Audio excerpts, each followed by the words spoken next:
میں جانتی ہوں کہ تم تدبیریں کر رہے ہو لیکن اس کا اثر کوئی نہیں، تم شدت سے بار بار دعائیں کر رہے ہو لیکن قبولیت کا کوئی نشان نہیں ہے۔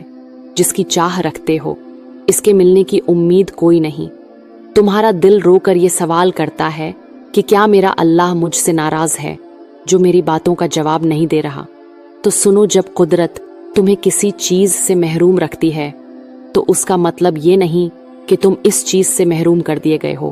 جانتے ہو، ایک انسان کا علم اتنا محدود ہے کہ وہ یہ کبھی جان نہیں سکتا کہ اس کی زندگی کے اندھیرے میں کیا خیر پوشیدہ ہے۔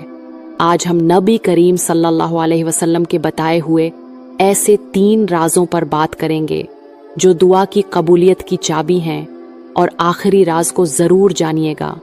پہلا راز یہ ہے، نبی کریم صلی اللہ علیہ وسلم نے فرمایا، بخاری مسلم کی روایت ہے،